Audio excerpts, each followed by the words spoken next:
శుభోదయ ప్రేక్షకులకు నమస్సులు. ఈరోజు పిల్లల అల్లరి పెద్దల బాధ్యత అనే అంశంలో రెండవ భాగాన్ని ఈరోజు మనం తెలుసుకుందాం. ఈ రెండవ భాగంలో పిల్లలు చేసే అల్లరికి పెద్దవాళ్ళ రియాక్షన్కి, ఒకవేళ పెద్దవాళ్ళ రియాక్షన్ వల్ల పిల్లల అల్లరి మరీ ఎక్కువవుతుందా, ఇట్లాంటి అంశాలన్నీ కూడా మనం తెలుసుకుందాం. ఉదాహరణకు మనం మన రూమ్లో కూర్చున్నాం, సడన్గా బాస్ దగ్గర నుంచి ఫోన్ వచ్చింది. ఆయన మనని తిడుతూ ఉంటాడు, నువ్వు చేసిన పని వల్ల ఇంత లాస్ అయిపోయింది, లేదంటే నువ్వు పలా పని చెప్పాను ఇది నువ్వు చేయలేదు, లేదు నిన్ను డిజంగేజ్ చేస్తున్నాను అన్న ఫోన్ వచ్చిన సమయంలో ఆడుకుంటూ ఆ పిల్లవాడు మన రూమ్లోకి వచ్చి అక్కడే ఉన్న గ్లాస్కి చెయ్యి తగిలి నీళ్లు కింద ఒలిగినాయి అనుకోండి, అప్పుడు మన యొక్క రియాక్షన్ ఎట్లా ఉంటుంది? వెంటనే ఆ కుర్రవాడి మీద కేకలిస్తుంటాం. ఏం బుద్ధి జ్ఞానం లేదా, నేను ఏదో ఇంపార్టెంట్ ఫోన్ మాట్లాడుతుంటే ఈ గదిలోకి రావాల్సిన పని ఉంది, బయటకు పోముందు అంటుంటాం. ఇప్పుడు దాన్ని మరొక విధంగా ఊహించుకుందాం. అదే రూమ్లో మనం ఫోన్ మాట్లాడుతున్నాం, కానీ ఈసారి ఫోన్లో అవతల వ్యక్తి మాట్లాడేది వేరు, ఇక్కడ కూడా బాసే మాట్లాడతాడు. కానీ ఆ బాస్ చెప్పేది ఏంటంటే, నీకు ప్రమోషన్ ఇస్తున్నాను, నువ్వు చేసే పని చాలా బాగుంది, రేపటి నుంచి నువ్వు పలానా పొజిషన్లో నువ్వు కూర్చోబోతున్నావు, నీ శాలరీ ఇంక్రిమెంట్ ఇంత. అదే సిచ్యువేషన్లో ఆ కుర్రవాడు లోపలికి వస్తాడు, చెయ్యి తగులుతుంది, నీళ్లు ఒలుగుతాయి. అప్పుడు మనం అంత సీరియస్ అవుతామా? వెంటనే చూసుకో నాన్న అంటాం. లేదు, ఆ నీళ్లు వచ్చిన ఆ సంగతి కూడా పట్టించుకోకుండా వెంటనే కుర్రవాడిని కేకేసి, నీకు గుడ్ న్యూస్ చెప్పనా నాన్న, ఈరోజునే మనకు ప్రమోషన్ వచ్చింది, రేపటి నుంచి ఇలా ఉంటుందని చెప్పి ఆ కుర్రవాడితో ఆనందంగా పంచుకుంటుంటాం. సిచ్యువేషన్ ఒకటే, కానీ రియాక్షన్ ఒకటి వేరు. అక్కడ పిల్లవాడిది తప్ప పెద్దవాడిది తప్ప అంటే ఒకసారి మనం ఇక్కడ ఆలోచించుకోవాలి. చాలా సందర్భాల్లో పిల్లలు చేసే అల్లరి కంటే ఆ పిల్లలు చేసిన అల్లరికి పెద్దల నుండి వచ్చే రియాక్షన్ ద్వారా ఆ రియాక్షన్ ఆ కుర్రవాడికి ఇరిటేషన్ వచ్చి ఆ పేచి మరింత అవుతుంటుంది. కాబట్టి ఇలాంటి చోటే పెద్దవాళ్ళుగా మనం ఆలోచించాలి. అలాగే మరొక సంఘటన, కుర్రవాడు బిల్డింగ్ బ్లాక్స్ ఆడుకుంటుంటే అతను అనుకున్న విధంగా రాకపోతే ఆ ఫ్రస్ట్రేషన్ వచ్చి వెంటనే ఆ బ్లాక్స్ అన్నీ కూడా అటు ఇటు విసిరేసి వెంటనే ఏడుస్తానో లేదా చిచ్చి అనుకుంటానో బయటకు పోతాడు. అదే సందర్భంలో మనం అక్కడ ఉన్నాం అనుకోండి, మన రియాక్షన్ బట్టి ఆ కుర్రవాడి యొక్క ఫ్రస్ట్రేషన్ అది ఇంకా పెరగడమా తగ్గడమా అనేది ఉంటుంది. అట్లాంటిదప్పుడే పెద్దవాళ్ళుగా మనం నిదానించుకుని అసలు ఎందుకు జరిగింది అని చెప్పి సిచ్యుయేషన్ తెలుసుకునే ప్రయత్నం చేయాలి. ఇక్కడ ఆథర్ కూడా చెప్తాడు, బ్రెయిన్లో 2 రకాల బ్రెయిన్స్ ఉంటాయి. పెద్దవాళ్ళది మనది అడల్ట్ బ్రెయిన్, వాళ్ళది చైల్డ్ బ్రెయిన్. చైల్డ్ బ్రెయిన్ ఎక్కువ రీజనింగ్ కానీ లేదంటే సిచ్యువేషన్ కానీ చూడదు, ఆ వచ్చిన ఫ్రస్ట్రేషన్ ఏంటంటే ఎక్స్ప్రెస్ చేస్తుంటారు. అదే అడల్ట్ బ్రెయిన్ అయితే ఆ సిచ్యువేషన్ బట్టి ఆ రియాక్షన్ మారిపోతుంటుంది. ఉదాహరణకి మన ఇంట్లో మనం ఉన్నప్పుడు పిల్లవాడు అల్లరి చేస్తే పెద్ద పెద్ద కేకలేసి ఈయన బయటికి పంపించే లేకపోతే భోజనం పెట్టుకు ఇలాంటి రకరకాల కేకలేస్తాం. అదే కుర్రవాడు అదే అల్లరి మన ఇంటికి బంధువులు వచ్చినప్పుడు చేసేదనుకోండి, అప్పుడేమంటాం? ఆ కేకలుండవు, ఆ అరుపులుండవు. చూడు నాన్న, అంకుల్ వాళ్ళు వచ్చారు కదా, వాళ్ళతో ఆడుకోవాలి, లేదా అంకుల్ పిల్లలు ఉన్నారు కదా వాళ్ళని చూడు అని చెప్పి అక్కడ ఆ కుర్రవాడి మీద ఏంటంటే కోపాన్ని చూపించాం. ఒక ఎగ్జాంపుల్ చెప్పాలంటే, ఇంటి దగ్గర పిల్లలు అల్లరి చేసినప్పుడు పెద్ద పెద్ద కేకలు ఇస్తుంటాం. అదే ఆ పిల్లలతో మాల్కి వెళ్ళినప్పుడు అదే అల్లరి అక్కడ చేస్తే అక్కడ మనం వాళ్ళ మీద కేకలేయం, చేయి పెట్టుకుని సముదాయించడానికో లేదో వేరే విధంగా డైవర్ట్ చేయడానికి చూస్తాం. ఎందుకు అంటే అక్కడ పక్క వాళ్ళు మన చూస్తారేమో అని చెప్పి పక్క వాళ్ళ కోసం మన కోపాన్ని అక్కడ ప్రదర్శించకుండా ఆ కుర్రవాడిని సముదాయించే ప్రయత్నం చేస్తుంటాం. అంటే ఇక్కడ అడల్ట్ బ్రెయిన్గా మనం అడ్జస్ట్ అవుతున్నాం. ఆ చైల్డ్ బ్రెయిన్ ఎక్కడున్నా ఒకటే బ్రెయిన్ కాబట్టి వాళ్ళు అడ్జస్ట్ కాలేక వాళ్ళు ఉండే భావాలన్నీ కూడా ఫ్రస్ట్రేషన్ ఏదో ఒక అల్లరి రూపంలోనో పేచి రూపంలోనో చూపిస్తుంటుంటారు.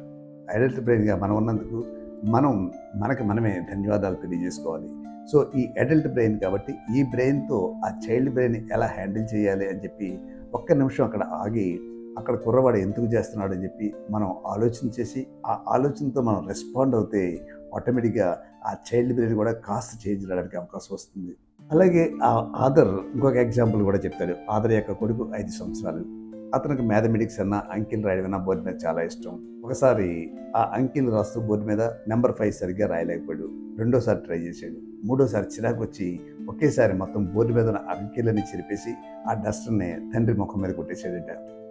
అప్పుడు ఆ ఆదర్ ఎల్డర్ బ్రెయిన్గా ఆలోచించి ఆ చైల్డ్ బ్రెయిన్ ఎందుకు అలా రియాక్ట్ అయిందని చెప్పి అతని మీద ఏమనుకున్నా, మై స్వీటీ ఎందుకు ఇలా విసిరావు, ఇది రాకపోతే ప్రాబ్లం ఏముంది, ఇంకో విధంగా చేయొచ్చు కదా, లేకపోతే ఇలా చేయొచ్చు కదా, నా కంటికే తగిలిందనుకో దెబ్బ తగిలి ఉండేది కదా అని చెప్పి నువ్వు ఇంకొకసారి ట్రై చేయి అని చెప్పి చిరాకు పడకుండా అది చేస్తే ఆ కుర్రవాడు వెంటనే వచ్చి తండ్రిని హగ్ చేసుకుని ఐఎమ్ సారీ డాడ్, కోపం తట్టుకోలేక ఆ డస్ట్ ఇసేసాను, మొత్తం అన్ని చెరిపేసాను.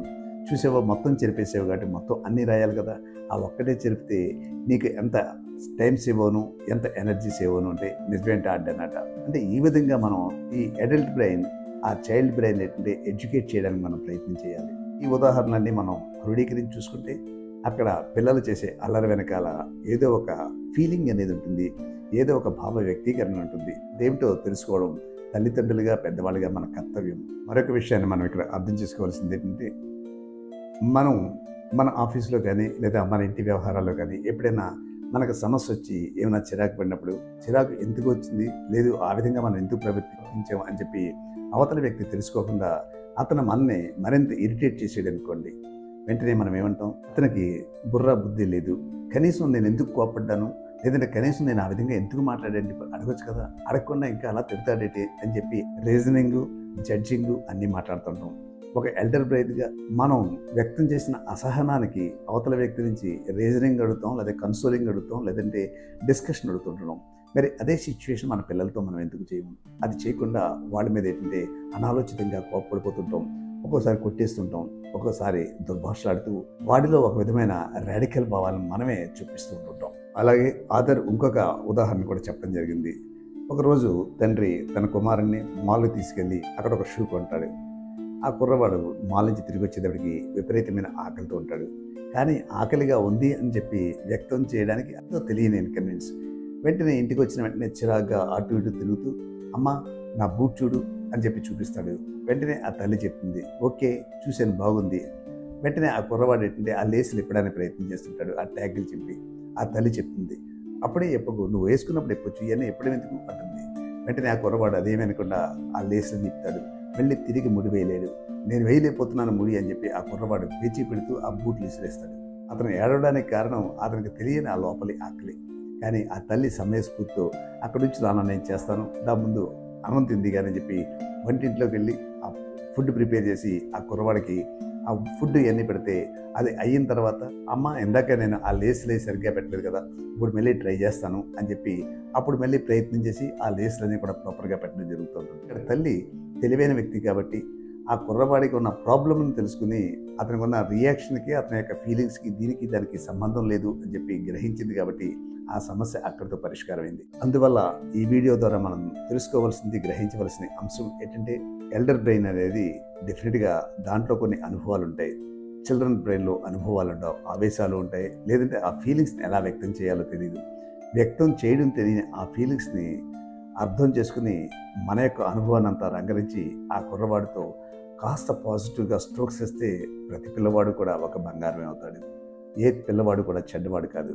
ఆ చెడ్డవాడుగా మారుతున్నాడు అంటే దానికి తల్లిదండ్రుల నుంచి, స్కూల్లో అధ్యాపకుల నుంచి, లేదంటే సొసైటీ నుంచి వచ్చే ఆ నెగిటివ్ స్ట్రోక్స్ వల్లే అతని ఇరిటేషన్ వచ్చి ఆ ఇరిటేషన్ ద్వారా అతని యొక్క భావాల్ని ఎలా వ్యక్తం చేయాలో తెలియక ఒక క్రిమినల్గానో, లేదు ఒక సూసైడ్ చేసుకునే విధానంగాన, పెద్దలు ఎవరిని కూడా లెక్క చేయకుండా ఒక ఉన్మాది కింద మారడానికి రకరకాల ప్రభావాలు ఉంటాయి. కాబట్టి తల్లిదండ్రులుగా మనం గ్రహించవలసింది, మన ఎల్డర్ బ్రెయిన్తో ఆ చైల్డ్ బ్రెయిన్ని జాగ్రత్తగా ఒక తీగని పెంచినట్టుగా వాడిని సాకితేనే ఆ తీగలు పైకి పాగుతాయి, ఆ తీగల నుంచి పుష్పాలు వికసిస్తాయి, సుగంధాలు వస్తుంటాయి. అప్పుడే మన గృహాలన్నీ కూడా ఏంటంటే ఆనందమయంగా ఉంటాయి. మరిన్ని విషయాలు తదుపరి వీడియోలో మనం తెలుసుకుందాం.